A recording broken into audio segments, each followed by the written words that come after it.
प्रधानमंत्री नरेंद्र मोदी अद्य आभासीय माध्यमेन उत्तराखण्डस्य मसूरीस्थे लाल बहादुर शास्त्री राष्ट्रीय प्रशासन अकादम्याः सामान्य आधारभूत पाठ्यक्रमस्य समापन कार्यक्रमं सम्बोधयिष्यति। प्रधानमंत्री एतदन्तर्गतं नवीन क्रीडा परिसरम् अथ पुनर्निर्मितं हैप्पी वैली इत्याख्यं परिसरं च राष्ट्राय समर्पयिष्यति।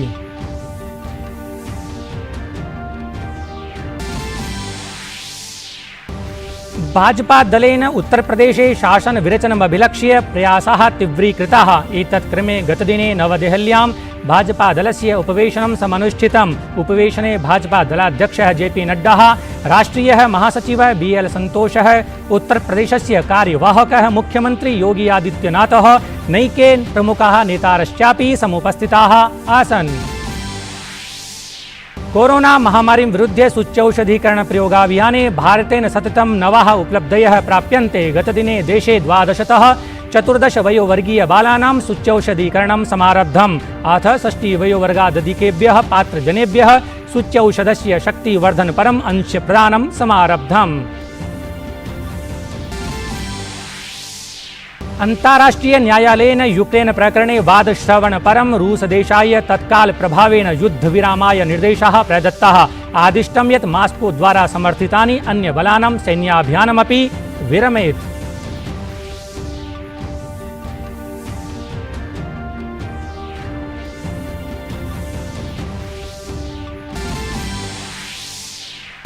जापाने गतरात्रौ भूकंपस्य तीव्रस्पन्दनानि समनुभूतानि। मापन परिगणने एतस्य तीव्रता 7.03 समङ्किता। एतेन 2 जनौ मृत्युमुपगतौ, शताधिकाश्च व्रणिताः इति सूचना सम्प्राप्ता।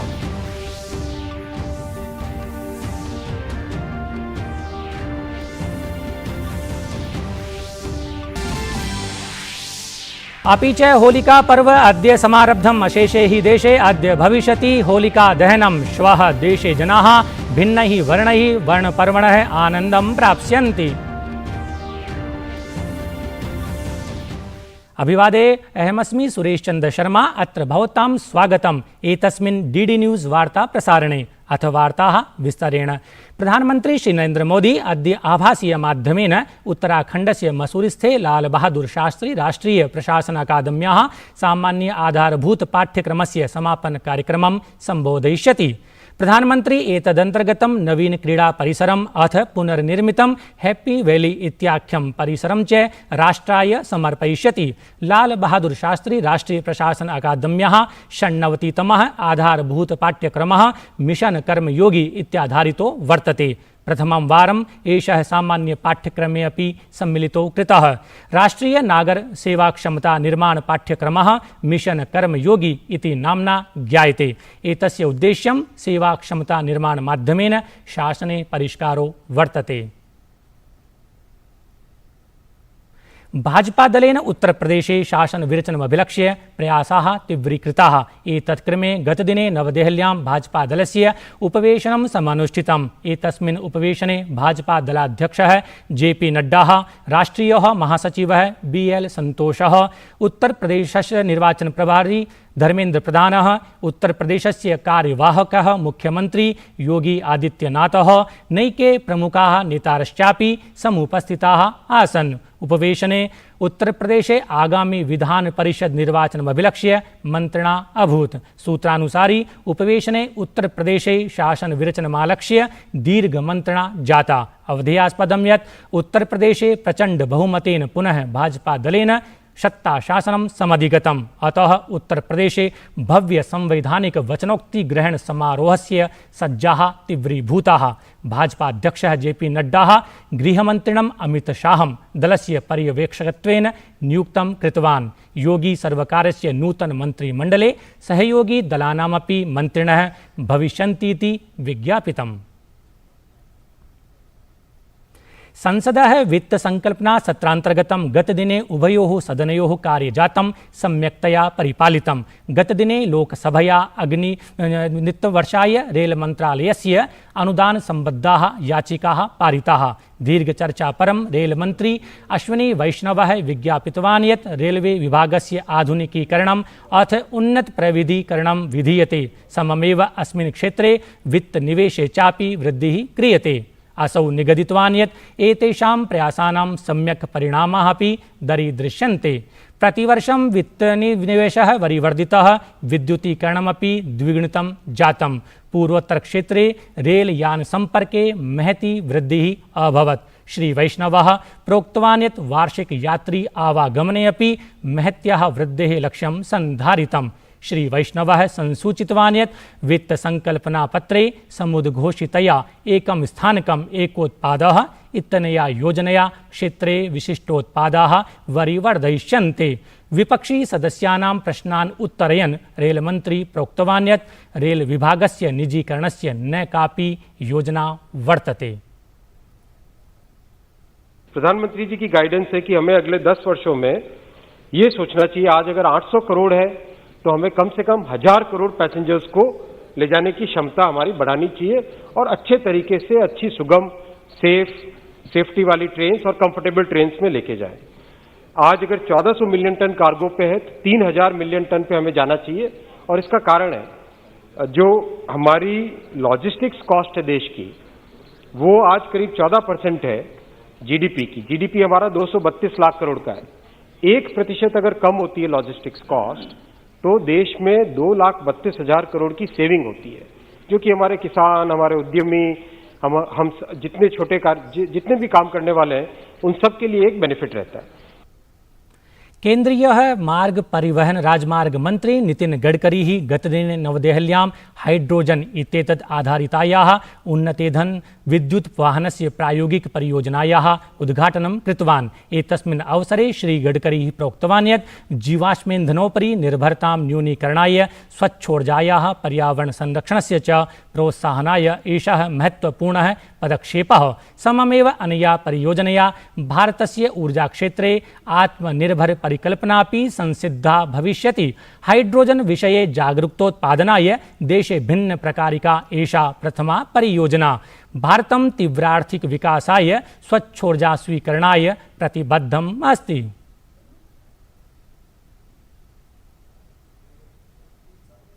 कोरोना महामारी विरुध्य सूच्यौषधीकरण प्रयोगाभियाने भारतेन सततं नवाः उपलब्धयः प्राप्यन्ते। गतदिने देशे 12तः 14 वयोवर्गीय बालानां सूच्यौषधीकरणं समारब्धम्। अथ 6 वयोवर्गादधिकेभ्यः पात्रजनेभ्यः सूच्यौषधस्य शक्तिवर्धनपरम् अंशप्रदानं समारब्धम्। अशेषे हि देशे बालेषु सूच्यौषधीकरणमालक्ष्य उत्साहः दरीदृष्टः। देशे साम्प्रतं यावत् 80 कोट्युत्तर 1 मितानि कोरोना प्रतिरोधी सूच्यौषधानि वितरितानि सन्ति। राजधान्यां देहल्याः राम मनोहर लोहिया चिकित्सालये बालानां सूच्यौषधीकरणं समारब्धम्।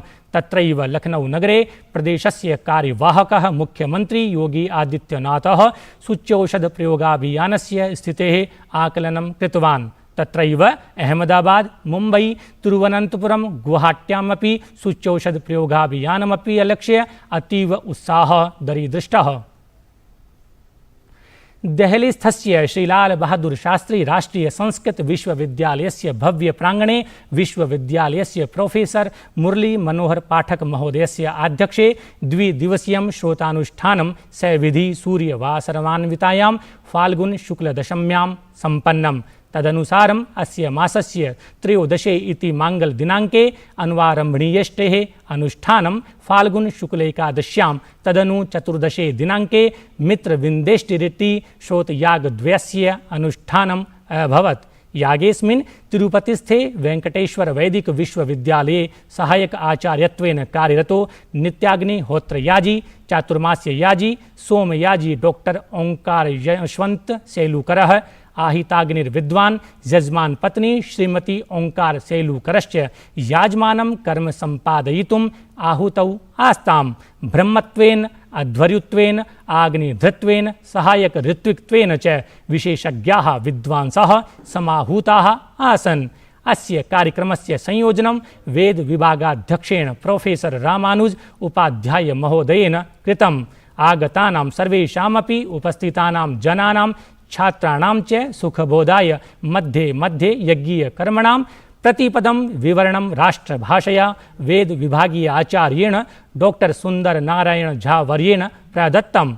तत्र वैद्यपौरोहित्यविभागायोः सर्वेप्याचार्याः पौरोहित्यविभागस्य पूर्वाध्यक्षाः प्रोफेसर रामराज उपाध्यायवर्यः विश्वविद्यालयीयाः बहवश्छात्राः च समुपस्थिताः आसन्।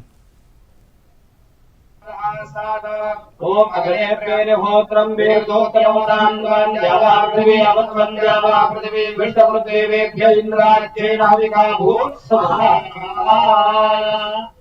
यजति स्थान पर इदमिंद्र होकर के ध्वज अस्पर्शय्या देवताओं को आभूषण संजोति खेती। यह अध्वर्जु का संचरण क्रम है। ओम यजति होकर के अपने स्थान तक आते हैं। सम्प्रति वार्ता प्रसारणे अल्प विरामः। सततं पश्यन्तु डीडी न्यूज़। क्या शर्मा रहा है? दांत खाज खुजली है। हमें भी होती है। मुझे दादी ने दिया और बोली चर्म रोगों पर पड़े भारी। जालिम लोशन है पुराना खिलाड़ी। जालिम लोशन। सनफ्लेम होम अप्लायंसेज, सबकी पहली पसंद। Sunflame, the clear choice. यूक्रेनस्य राष्ट्रपति व्लोडिमिर जेलेन्स्की अमेरिकीय कांग्रेस दलम् आभासीय माध्यमेन संबोधितवान्। असौ रूस देशीय आक्रमणे अमेरिकायाः समर्थनाय आभारं प्रकटितवान्। स्वीय भावुक संबोधने जेलेन्स्की प्रोक्तवान् यत् रूस आक्रमणैः यूक्रेनस्य नागरिकाः अतीव दुष्प्रभाविताः। अमेरिकया शान्तिदिशि सुदृढतया पदक्षेपाय यूक्रेनः अनुरोधितः। एतदतिरिच्य जेलेन्स्की अनुरोधं कृतवान् यत् यदि संभवः तर्हि युद्धस्य विरामः शीघ्रातिशीघ्रं भवेत् इत्येतद्दिशि साहाय्यं प्रदद्यात्। अन्ताराष्ट्रीय न्यायालयेन यूक्रेन प्रकरणे वादश्रवणपरं रूस देशाय तत्काल प्रभावेण युद्धविरामाय निर्देशाः प्रदत्ताः।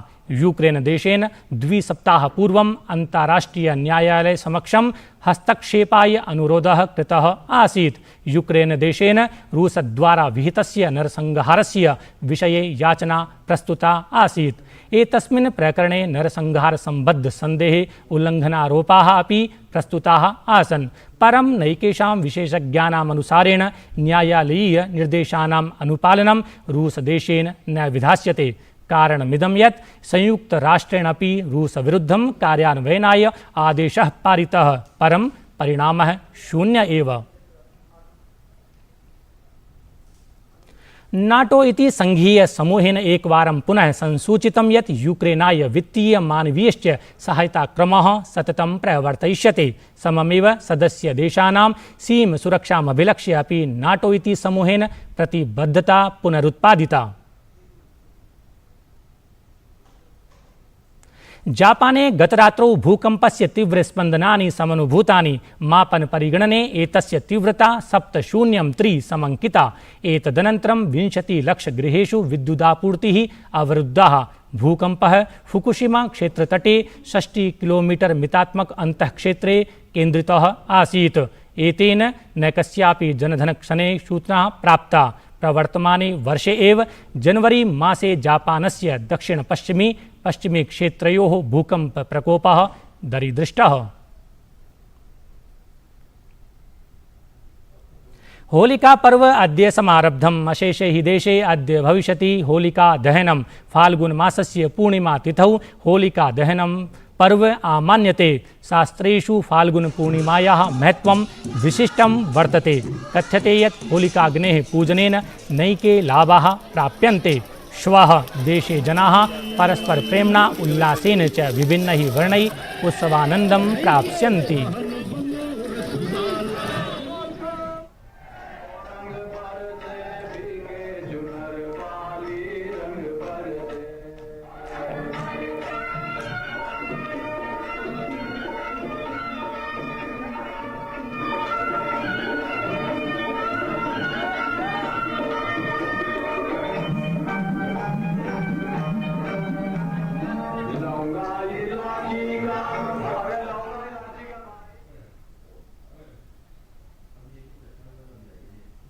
एतत् वार्ता संस्करणं सम्पद्यते अधुना अभिनव वार्ताभिः सह पुनः उपस्थास्यामः। तावत् मङ्गलं भूयात्।